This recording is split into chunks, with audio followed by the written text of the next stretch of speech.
Hey everybody, welcome back to Rapture Radio, WCNI, New London, Connecticut. This is Metal Dan. The Night Flight Orchestra releasing album number 7 already. Give Us the Moon on Napalm Records, January the 31st, 2025. And on the line via Zoom, all the way from Sweden, is vocalist Bjorn Strid. Bjorn, how are you, man? Thanks for joining us. Pretty good, man. I'm doing very good. And thanks for having me. You got it, man. Mm. Listen, as we get closer to January 31st, I gotta ask, man, do you get excited or nervous when you're putting a new record out? Is it just another day? What is your mindset when you're putting a new record out? I think I get a little bit nervous. Of course, we feel very confident about the album, and I think we've done everything, possible to make the best album we ever could do. And that's a great feeling. But of course, you get nervous. Of course, we want to please ourselves, and we also want to please the listeners, and then the reviews coming in, and when you feel so confident about an album and convinced, nothing should touch you in the end. But of course, you want people to like the album, but so far it's been nothing but amazing reviews. So we're really excited to release this album because we've been working on it for quite a bit. Yeah, you have two singles out. You got Shooting Velvet and Way to Spend the Night. Yeah. Both great tracks. Mm. Do you feel that this is a good representation of the rest of the record, or is there more going on here? There's a lot going on. I mean, when you listen to the album, I mean, it's definitely going to take you on a journey. It's 13 songs, and it's very diverse, and I think that's a part of this, that's really important to this band, that we can even move between genres on the same album, like, bands used to do in the 70s and 80s, and that's something like a tradition that we wanted to bring back somehow. So it's always hard to find tracks that represent the album, but these are, great standalone tracks, but people should definitely dig into the whole album as well, because it's a beauty for sure. Yeah. Yeah, and when I play these songs or any song from Night Flight Orchestra, at first I explain who's in the band, yourself, Bjorn, Yeah. and Charlie from Arch Enemy, and among others. And I have to explain, sounds nothing like those two bands, Exactly. Yeah, that's obviously. yeah. And I try to explain as, classic rock, 70s, 80s sounding, AOR, bringing Yeah. that style back. Am I Yeah. right on with that description, or is there more to it in your Yeah. mind? I mean, I would say so. I mean, it's obviously quite a nostalgic act, but it's not all about nostalgia. It's not, us trying to like, you know, kind of show off like, oh, listen, look at us, we can sound like Foreigner in 1982. That's not our mission. It's like we're taking those inspirations and try to provide something that we feel is missing in today's music scene as well. There's a big movement with the whole AOR thing, and somehow a lot of it doesn't sound like true AOR to me. It's doesn't sound very organic, and it's a way of performing, it's a way of composing that's been lost, and AOR is so diverse to me. It's not just distorted guitars and some keyboards on top that brings you back to the 80s. It's so much more than that. And I feel that we are quite multi-layered, with our music and also our concept. I mean, we have our gimmicks, but we're also super serious about our music, and we just want to bring a really good show, like a rock show, the way it was meant to be. We have backup vocalist as well, and Osa, we have the stewardess thing going on, and it's a great concept, and we try to romanticize traveling and sort of provide a soundtrack for that as well.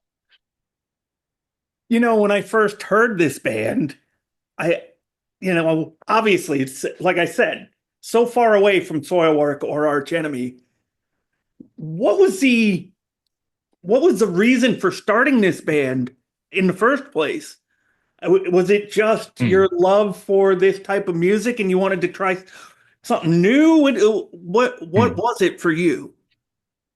Well, I mean, it all started when David Anderson, who I mean, he's not with us any longer. You know, he died 2 years ago, and he was a big part of this band. We started together, me and David, and Mm. back in 2007, he started touring with Soilwork in North America, and on that tour, you know, we really started bonding over music in general, and we always ended up in the back lounge of the tour bus, looking out the window, going through, you know, North America, being in motion and listening to music, and we just, you know, we bonded so much. And it's like when we come home from this tour, we need to start a band that captures this, you know, especially like late 70s, early 80s, and you know, create a band that provides a soundtrack of being in motion. You know, that's what we wanted to do, you know, and it was one of those drunken ideas that became reality, you know, thankfully. And yeah, so I mean, it took some time to find the right people, and but we had a pretty clear vision what we wanted to do, but we wanted it to be very experimental and not just like, oh, it needs to sound like this or that. You know, it was kind of very open, you know, and so we found the right people, and when we got together, you know, I think it was in 2009, in the summer there. I mean, something magical happened there, you know, and I think it was something that some of us come from the metal world, but we've been very curious to try out something different, you know. And if you want to do like a side project or a different band, it should be something completely different, you know, I feel, you know, otherwise it's not really worth doing it. And so it needed to be a challenge, you know. So I was very curious to see if we could sort of pull it off and find our own sound, you know, with all these influences, which I believe took some time. You know, first album was quite an experiment. It sounds a bit 70s and 80s. It's all over the place, but it's a really good one. But then things really started happening on Skyline Whispers, and then we found our own, you know, expression, you know, after some years, and I feel like now we can, you know, we can move between genres. We can. It's very much of a anything goes band. You know, it's like, can we really do that? Yes, we can. Of course, we are the Night Flight Orchestra, and that's a great feeling, you know. And so I believe we have a pretty strong identity in you know, in our sound nowadays, and that's something to be proud of, you know. And even though it's like, you know, we're pretty much, you know, wearing our influences on our sleeves, but it goes beyond that too. It's quite multi-layered, I would say. When you first started this band and started putting music out, I I feel like the metal community now is much more accepting of different genres of music. Yeah. You know, were you afraid of getting any type of slack from metal fans or, you know, and specifically Soilwork fans? I wasn't too afraid. I mean, I think I was just curious because I was so, you know, set on doing this. You know, this is something I need to do, you know, and I don't care. Nobody's gonna stand in my way. This is something that I need to explore, you know.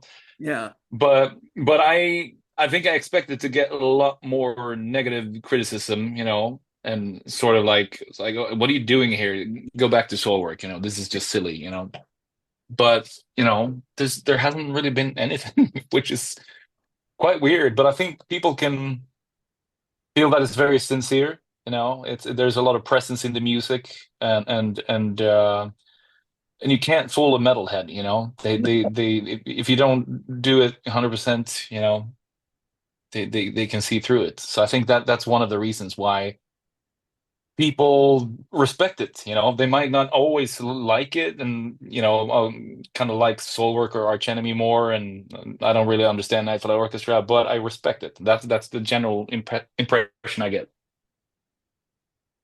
Were there certain bands you mentioned Foreigner, you know, Yeah. were there certain bands that you wanted to, I don't know if sound like is the correct term, but were there certain bands from that era that you wanted to try to maybe copy their sound or, you know, emulate? Yeah, I mean, it was so many, like, you know, when me and David met and started bonding, I mean, it was so diverse, you know, it was really all over the place. And there was a lot of Steely Dan, you know, some of that yacht rock in there as well. I'm a huge Steely Dan fan.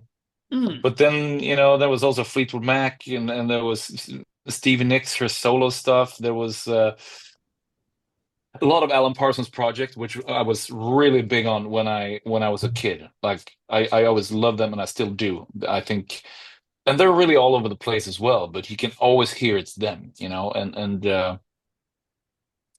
so that definitely inspired. And of course, the classic, American radio rock of the late '70s and early '80s, but also the British scene as well. It's like bands like Queen and the Who. Yeah, I mean, it's really hard to put our fingers on exactly what happened there. And of course, ABBA.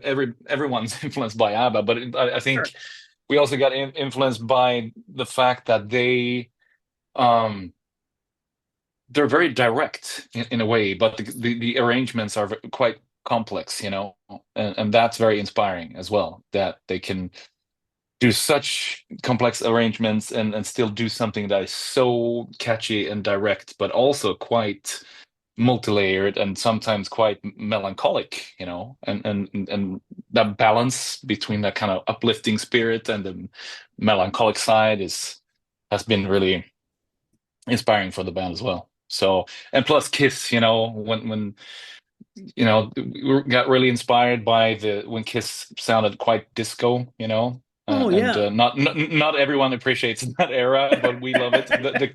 The Kisco era. That's some good stuff, Dynasty and Unmasked. I mean, I love the earlier '70s stuff as well. I think Destroyer, is one of my favorites as well.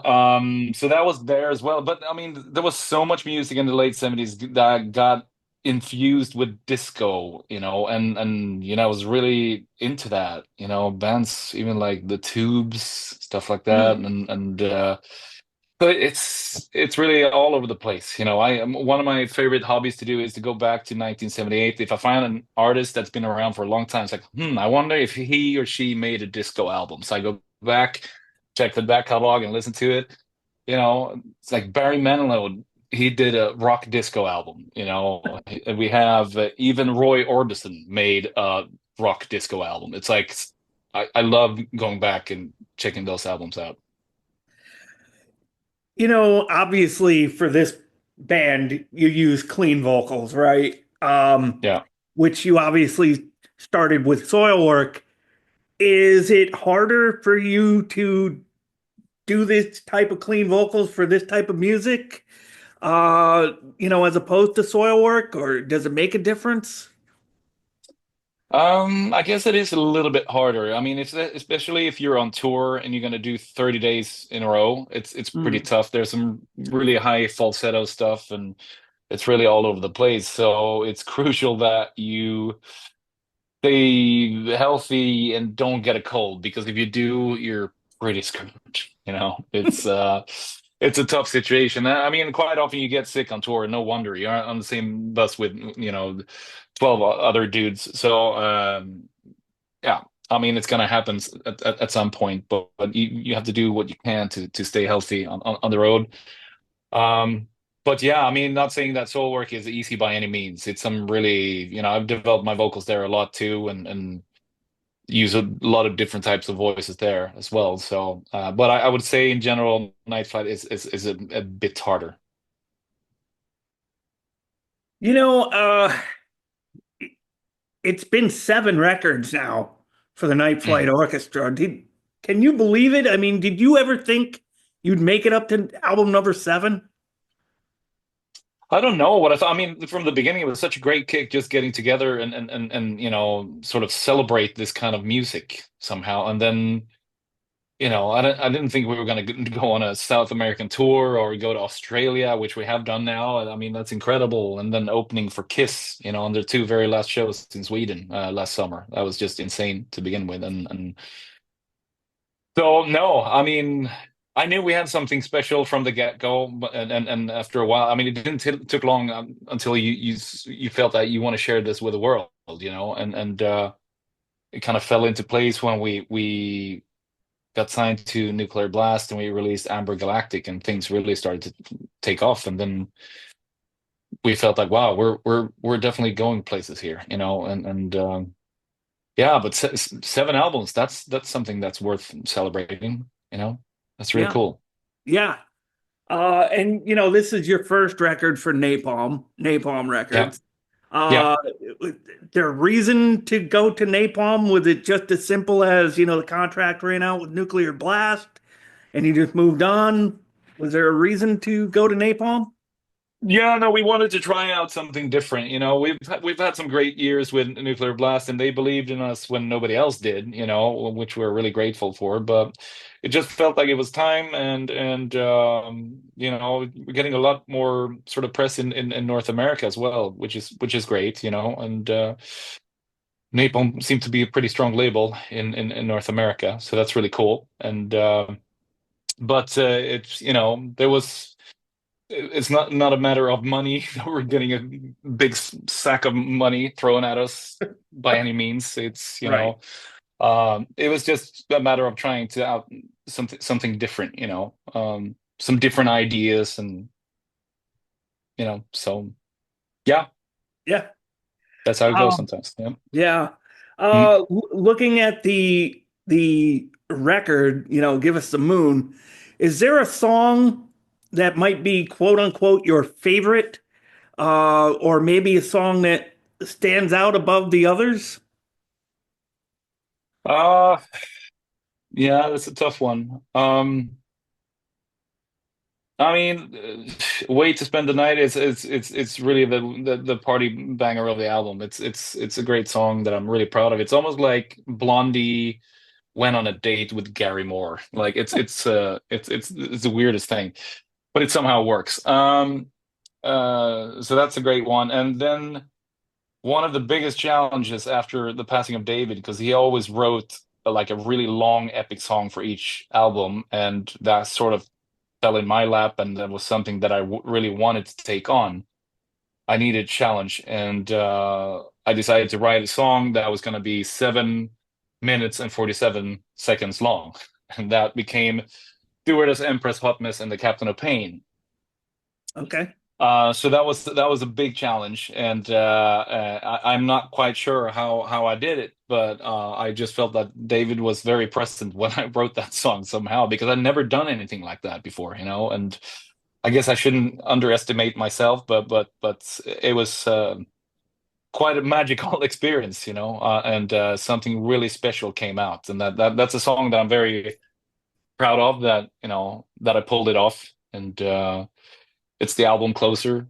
So it's a special one to me. But I mean, there's so much stuff that I'm very proud of, and Rasmus coming in as the new guitarist replacing David, and Sure. writing the music for the song Stratus, which is the opening track. It's such a great song, and man, he's playing some fantastic lead guitar on the album as well. So I don't think anybody's going to be disappointed in any way. Finally, I just wanted to ask you about shows and touring. As it stands right now, from what I can see, you have one show in the U.S. Later on Mm, next year at mm, yeah. Prague Power USA. Um, I don't know if it's too early to ask or too early to talk about. Is there more tour dates in the US coming, or is it just that one festival appearance? What do you think is happening as far as Night Flight Orchestra in the US?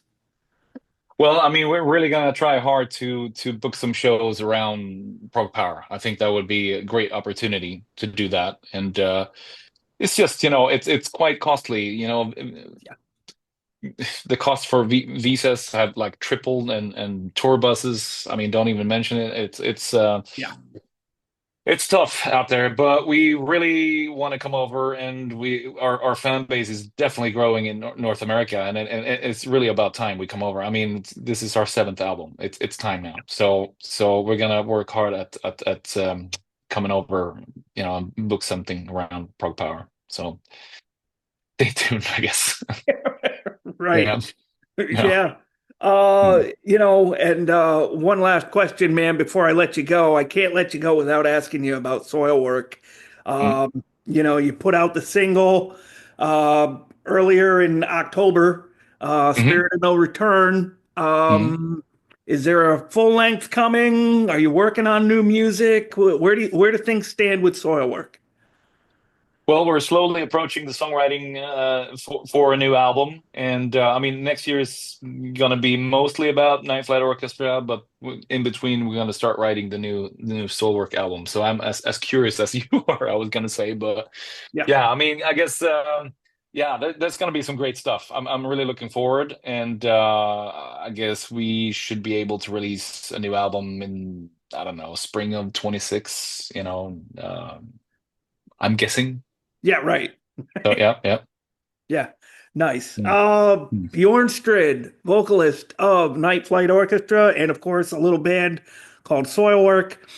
Bjorn, thank you so much for joining us here today Thank you. at Thank you. Rapture Radio, WCNI in New London, Connecticut. Uh, just one last thing on a personal level, you are my favorite metal vocalist, and it's been an honor to talk to you, man. Thank you so much. Fantastic. Thank you so much for having me. All right, Thank you. Bjorn, take care of yourself. Happy holidays, man. Take care of Happy yourself. holidays. Right back at you. All right, man. Hope to Take see you care. soon. All right. All right. Okay, you too. Bye bye. All right. Have Bye. a good day. You too. Bye.